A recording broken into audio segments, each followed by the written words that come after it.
Hello and welcome to Unidine's Fresh Thinking Lounge, where we take a fresh approach, fresh perspective, and have a fresh point of view on food and dining management services. I'm your host, Victoria Vega, and thank you for stepping into the Fresh Thinking Lounge for this month's installment. I'm pleased to have joining me today Chief Financial Officer Minit Gupta, a gentleman who wears quite a lot of hats at Unidine. Welcome to the Fresh Thinking Lounge, Minit. Thank you for having me, Victoria. Minit, many competitors were slow to react to the impacts of this pandemic, but Unidine was quick to pivot and put guardrails in place to ensure we fulfilled our financial commitments to our clients. Can you talk a little bit about that? Yes, absolutely. So look, when in mid-March of last year, when the pandemic began happening, we went to work right away. Very quickly we realized there are 4 or 5 different priorities we have to manage, right? We have COVID outbreaks that were happening. We have people safety and security for people that was at line. We figured out we have to procure PP&E, and we didn't even know our PP&E needs. So we're trying to figure out what PP&E means and what that applies in the pandemic. We have to worry about client satisfaction and what the impact would be on them. So we took a phased approach to the whole process. The first phase, or the first crisis phase, that lasted say 4 or 5 weeks, it was all about just stabilizing operations in a constantly evolving situation. And the key financial guardrail was try to provide the service at the same or less cost than it was pre-pandemic, right? It was very simple, it was all hands on deck. Once we got through that first 3, 4, 5 weeks of the situation, then things started to stabilize into what we call the new normal. As in whatever the new phase was, the business was settled. Then we were able to get a little bit more creative, and we were able to look at what food shortages we were having, what substitutions we can make, what kind of labor scheduling changes we can make to accommodate increased cost of pandemic. And we also worked with our clients to incent some of our hourly staff so that they are showing up to work, because obviously it was a difficult time for our team members to go into a pandemic, potentially stricken, unit or location. And then there was a realization, we're going to come out of it. And then we hit mid-July and we started realizing we may be in for the long haul. And then we went to work and we said, okay, now we need to look at solutions that are more long-term and permanent. So then we start renegotiating contracts based on the new requirements they may have. Some services were not, they need additional services. We start providing capital to the clients for some of the investments they may have to do in return, and some clients were generous, they give us contract extensions. And then at that point in time, we started also from a cost savings initiatives, we started going to the clients with red, yellow, green initiatives in terms of how we can strip costs from the operations. So it kind of was a phased approach, right? When we started in March, we didn't quite knew how long this is going to last. But initially was the crisis phase, but then we came, okay, we have something, but then we realized, oh my God, this is going to go on for months at end. So then we start putting more permanent solutions in place. And you know what? In hindsight, we've been very, very successful. The clients and our teams worked very collaboratively. And we were able to retain actually majority of our clients, over 98% of our clients over the last year. That's incredible, Minit. And one of the words that you used was one I was going to latch onto, and that was collaboration. Because sometimes there's that stigma with outsourcing that's cost heavy, and it's quite the opposite. And it sounds like in a collaborative, collegiate fashion, we worked with our clients to understand not only their fiduciary goals, but the goals for their communities, for those they serve as well. Yes, serving the clients is always a balancing act, right? It starts with what the residents want and what the clients want for their residents. So that's the first of the primary concerns. But as you use the word fiduciary, right? The regulatory environment, right? The CMS guidelines, all that piece starts to interplay very, very quickly. So, and very interestingly, a lot of the clients recognized us after the fact because they found we were much better equipped than they would have been in the constantly changing CMS guidelines. And CMS came out with 2 sets of guidelines, but then there was a state interpretation of it. Then there was an interpretation of it based on what needs to happen given the unique operation, because every client is unique. They could be not-for-profit, for-profit, they could be skilled nursing, AL, IL, but the guidelines just do not uniformly apply everywhere. So the outsourcing, in our opinion, what we saw was actually work to the benefit of the client, because we were able to react much faster and get them in compliance with the guidelines much faster, so there were no penalty charges and the residents were happy at the end of the day. Excellent. So when I said that you wear a lot of hats, you're not just an officer of the organization. And as we've all learned very quickly from this pandemic, we've moved into a virtual world, a technology-enabled world. And technology is one of the areas that reports up to you. And I know that we've seen tremendous success with connecting with our patients, with our isolated residents by leveraging technology. Things like microsites, Yes. for instance. Can you tell me about some of the technology that we've utilized? So there was a technology innovation that we have embarked on and we have implemented for the patients and residents. We also did it for our team members. So I'll touch on both of them if it's okay with you. Please. So on the resident and patient side, right, look, I mean, my background is technology, so I think technology should be more prevalent in senior living. On that side, the few initiatives you mentioned, we did microsites. We also did Ready Fresh, which is a mobile app, which Victoria, in your prior world of BNI, is very, very prevalent. And now in healthcare, we're also deploying more solutions. We also did EMR integrations and built some solutions around them as well. So it was a multifaceted, right? It was small little wins of technology that collectively became a solution. And on the team member side, we very quickly realized that we need video conference capability. So we cannot travel. So that's something we enabled. I think by April of last year we were fully video conferencing enabled. And then also from the operations team, a request came in. We are not able to visit the locations. How are we going to conduct the audit? How are we going to connect to the team members on a day-to-day basis? So we shipped our tablets to all of our unit locations, and now it's a standard procedure going forward, a practice going forward, that we ship a tablet out to the location. So I think we are still making more investments in technology. Those were the sums we did, some of the ones we did. But now going forward in a post-pandemic world, we are trying to invest and explore. Touchless kitchen is one. Kitchen display systems is another one for both the dining side.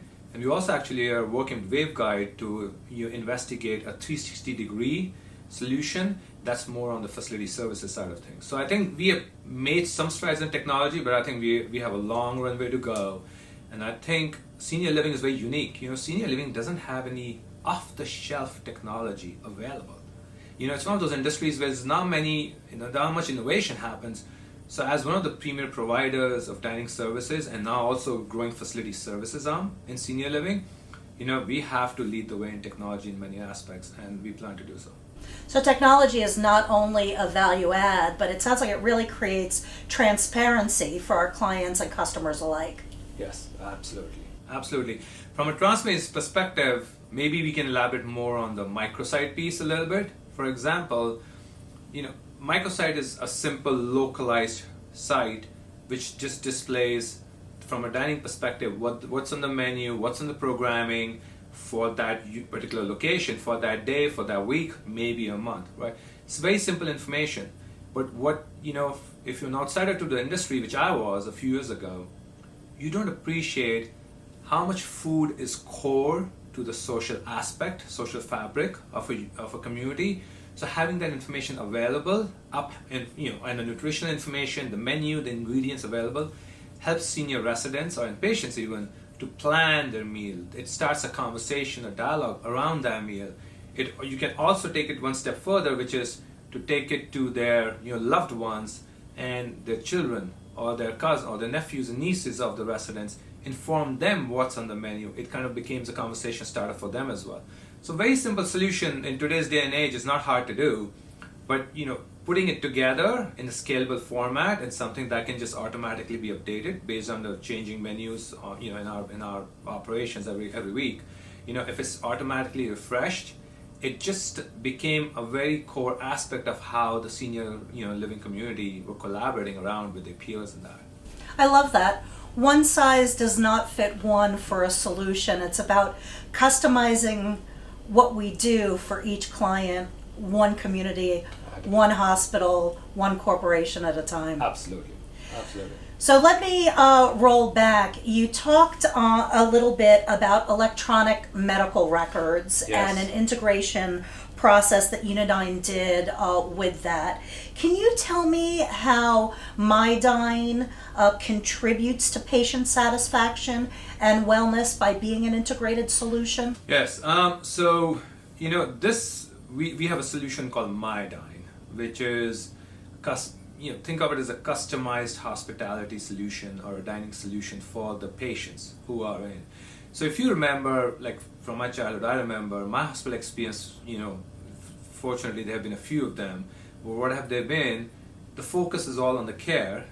When it's time to have a meal, a tray shows up, you have no idea what's in it, you like it, you eat some, it shows up at between noon and 1, you may be sleeping, you may be out of surgery, it does not matter, a tray shows up, you eat the food. If you don't eat it, it goes away. Dinner time, a tray shows up, same situation. Unidine, we thought of a solution that's a little bit more customized and a little bit more flexible. So what we built is a technology solution that integrates with the EMR, electronic medical record, and then the EMR is able to pull the patient information in terms of what are the dietary restrictions on it. So in the program, one of our team members, we call them guest service representative, walks up to the patient, takes a tablet with them, an iPad with them, shows the menu to the patient, right? Now we're connecting to the EMR, so if there's some dietary restrictions like low sodium diet or low cholesterol diet, the items that they're not supposed to have are automatically grayed out, so the rest of the items are shown to them. The service representative interacts with the patient and says, what would you like to have? These are the options, addresses them by first name, and makes it a custom interaction with the patient, takes their order on what they want, and then gives them the flexibility to receive their lunch or dinner order in any 15-minute window. So you can get a lunch order if you're about to 11 a.m. and you're tired or you're about to go to a nap, you can have your lunch delivered at 2 p.m.